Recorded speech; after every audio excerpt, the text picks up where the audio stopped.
여러분 안녕하십니까? 오늘 영상은 조금 무겁습니다. 정말 무겁습니다. 가나전이 끝난 그 밤, 경기장 안보다 더 뜨겁고 혼란스러웠던 건 바로 대표팀 내부였습니다. 특히 언론에 새어나온 한 문장, 팬들을 놀라게 만든 바로 그 말. 손흥민이 정몽규 회장과 비공개 회동에서 말했다는 한마디. 박항서 감독이라면 나는 남겠다. 이 짧은 문장은 이미 난폭한 바람처럼 한국 축구계를 뒤흔들고 있습니다. 마치 우리에게 이렇게 묻는 것 같습니다. 지금 대표팀이 처한 문제는 전술이냐, 감독이냐, 아니면 더 근본적인 시스템의 붕괴냐. 물론 이 발언은 아직 확인되지 않은 전해지는 이야기일 뿐입니다. 저는 개인적으로 이런 소문을 무작정 믿지 않습니다. 하지만 중요한 건 이것이 사실이냐 아니냐가 아닙니다. 중요한 건 왜 이런 소문이 나올 정도로 대표팀과 KFA가 팬들과 선수들에게 신뢰를 잃었느냐는 점입니다. 그게 한국 축구의 진짜 위기입니다. 지금 한국 축구의 상황은 단순히 팬들이 조금 줄었다는 수준이 아닙니다. 정말로 심각합니다. 2002년 이후 이런 분위기는 단 한 번도 없었습니다. 그때는 모두가 미래를 믿었죠. 2006년에도 그 기대감은 계속되었습니다. 토고전 원정 첫 승, 프랑스전 무승부, 강팀과 맞서도 당당했던 기세. 2010년 남아공 월드컵에서는 아예 원정 16강이라는 꿈까지 이루어냈습니다. 3연속 첫 경기 승리, 나이지리아전 극적인 무승부, 그리고 사상 첫 원정 토너먼트 진출. 그때 한국은 명백히 축구 강국의 계단을 오르고 있었습니다. 하지만 문제는 그 이후였습니다. 박지성, 이영표, 차두리라는 거대한 기둥들이 한꺼번에 빠지면서 제대로 된 세대 교체가 이루어지지 않았습니다. 2014년 홍명보 감독 체제의 실패는 한국 축구를 가장 어두운 시기로 끌고 갔습니다. 팬들의 기대는 바닥을 쳤고 분위기는 흔들렸습니다. 그럼에도 불구하고 팬들은 대표팀을 포기하지 않았습니다. 상암은 절대 5만 아래로 떨어지지 않았습니다. 이유는 단 하나, 팬들은 한국 축구를 사랑했고 기다릴 줄 알았습니다. 그리고 하나의 이름이 다시 모든 것을 일으켜 세웠습니다. 바로 손흥민. 손흥민의 등장은 단순한 에이스의 등장이 아니었습니다. 그는 침체기에 빠져 흔들리던 한국 축구 전체의 신뢰와 브랜드 가치를 다시 일으켜 세운 한 시대의 상징이었습니다. 2014년 브라질 월드컵 이후 한국 축구는 팬들의 분노와 냉소 속에서 완전히 무너져 있었습니다. 그때 사람들은 말했습니다. 이제 한국 축구는 끝났다. 하지만 단 한 사람, 단 한 선수의 존재가 절망의 분위기를 전혀 다른 길로 바꿔놓았습니다. 그 이름이 바로 손흥민이었습니다. 그는 토트넘에서 확고한 위치를 구축하며 단순한 주전 선수가 아닌 팀 전체의 전술과 성적을 좌우하는 절대적 영향력을 가진 선수로 성장했습니다. 유럽 최정상 무대에서 매 시즌 2자릿수 득점을 기록하고 프리미어리그 득점왕까지 차지하며 세계 축구 역사에서도 흔치 않은 커리어를 쌓았습니다. 팬들은 단순히 골을 넣는 선수를 본 것이 아니라 한국 축구 역사에서 처음 등장한 진짜 월드 클래스를 보고 있었습니다. 그의 활약은 해외 리그 중계 수요를 폭발적으로 높였고 토트넘 경기 시청률은 매주 새로운 기록을 세웠습니다. 국내에서도 축구 콘텐츠 시장과 굿즈 시장이 동시에 살아났습니다. 손흥민이 골을 넣는 순간 한국이라는 작은 나라의 축구 위상이 전 세계 팬들에게 새겨졌습니다. 이것은 단순한 선수 효과가 아니라 국가 브랜드의 향상이었습니다. 대표팀으로 돌아오면 그의 영향력은 더욱 강해졌습니다. 손흥민이 뛰는 A매치는 이유를 불문하고 매진이었습니다. 상대가 약체더라도 심지어 비가 오고 평일 저녁이어도 팬들은 경기장을 가득 채웠습니다. 사람들은 손흥민을 보러 간 것이 아니라 손흥민이 존재함으로써 대표팀이 다시 희망적이다라고 믿게 되었기 때문에 경기장을 찾았습니다. 그는 단순한 골잡이가 아니었습니다. 그는 대표팀 전체의 표정과 분위기, 그리고 팬들의 감정까지 바꾸는 선수였습니다. 그의 활약이 절정으로 치닫던 2018에서 2022년 사이 한국의 피파 랭킹은 꾸준히 올라갔습니다. 42권 중후반에서 22권 초반까지 올라온 것은 우연이 아니었습니다. 아시아에서는 일본과 함께 확실하게 선두권을 형성했고 유럽에서도 한국은 쉽게 볼 수 있는 팀이 아니다라는 평가가 나왔습니다. 이 모든 흐름은 손흥민이라는 선수 한 명의 존재가 가져온 영향력의 결과였습니다. 그가 그라운드에서 보여준 실력뿐 아니라 그의 리더십, 팀을 이끌어가는 태도, 후배를 대하는 방식, 대표팀이라는 무게를 감당하는 방식까지 그의 모든 모습이 한국 축구의 변화를 이끌었습니다.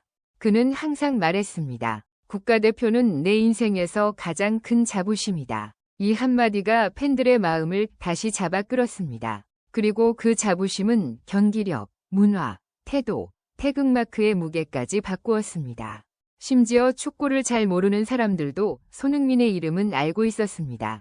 그는 스포츠를 넘어 한 시대의 아이콘이 되었습니다. 어떤 팬은 말했습니다. 우리는 박지성의 시대를 봤고 지금은 손흥민의 시대를 보고 있다. 반대로 어떤 이들은 이렇게 말했습니다. 우리는 앞으로 이런 시대를 다시 볼 수 있을까? 그만큼 손흥민의 영향력은 비정상적으로 컸습니다. 그의 존재 하나가 한국 축구의 관중수, 관심도, 협찬 규모, 중계권 금액까지 모두 끌어올렸습니다. 한국 축구 전체 산업 구조의 중심에 손흥민이 있었던 셈입니다. 바로 그렇기 때문에 지금 팬들이 떠나는 현상은 더욱 심각한 것입니다. 손흥민 같은 슈퍼스타가 있는데도 관중이 줄고 반응이 싸늘해지고 경기장은 비어가고 있습니다. 이는 단순한 경기력 문제가 아니라 손흥민이 재건한 브랜드 가치조차 유지하지 못하고 있다는 의미입니다. 요약하자면 손흥민의 시대는 단순히 개인의 성공이 아니라 한국 축구가 다시 국민의 축구로 인정받게 만든 역사적 흐름이었습니다. 그는 무너졌던 한국 축구의 희망을 되살린 단 한 명의 선수였습니다.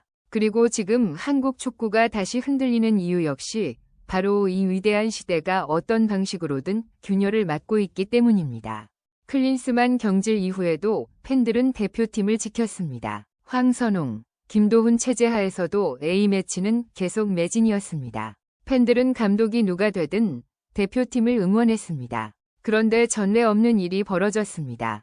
홍명보 감독의 데뷔전이었던 팔레스타인전을 시작으로 관중수는 급전직하. 특히 최근 가나전, 상암에 무려 28,000석이 비었습니다. 스타가 없어서, 날씨 때문, 상대가 약해서, 아닙니다. 손흥민, 김민재, 이강인, 세계적 스타들이 모두 출전했습니다. 날씨는 2년 전 싱가포르전보다 훨씬 나았습니다. 상대가 약체여도 예전에는 상관없었습니다. 팬들은 태극마크를 응원했습니다. 그렇다면 왜 팬들이 떠났는가? 문제는 경기장 밖에 있습니다. 문제의 중심은 바로 신뢰 붕괴.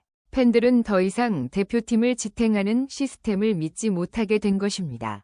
홍명보 감독의 전술은 물론 논란이지만 팬들의 분노는 단지 경기력 때문이 아닙니다. 핵심은 KFA의 불투명한 운영, 소통 부재, 팬을 무시하는 행정, 반복되는 실수들.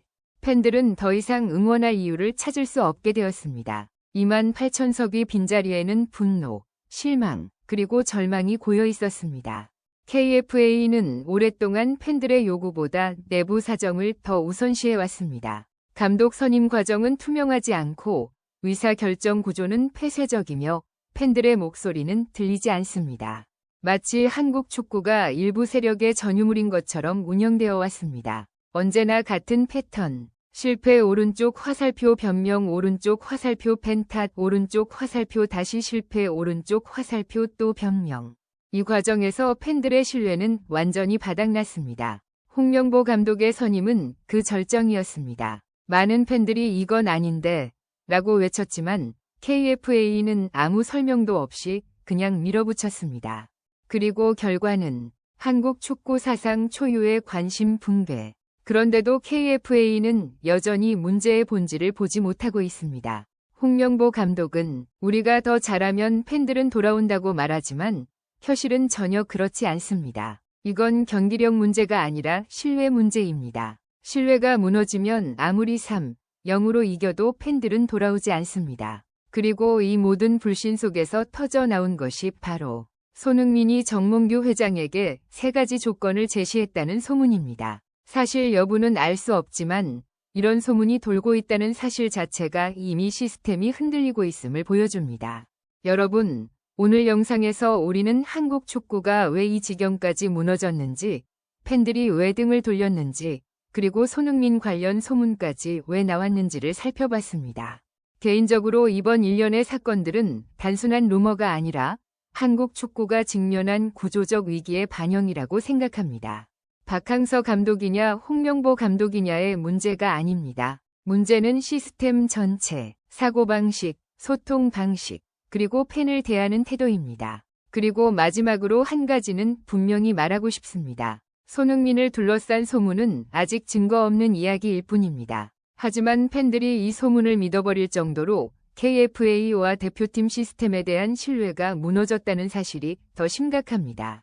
지금 필요한 것은 가나전 승리가 아닙니다. 필요한 것은 사과, 변화, 그리고 진정성 있는 재출발입니다. 여러분 오늘 영상 끝까지 함께 해주셔서 진심으로 감사드립니다. 좋아요와 구독, 알림 설정 눌러주시면 앞으로도 가장 빠르고 깊은 분석으로 찾아뵙겠습니다. 다음 영상에서 다시 뵙겠습니다. 감사합니다.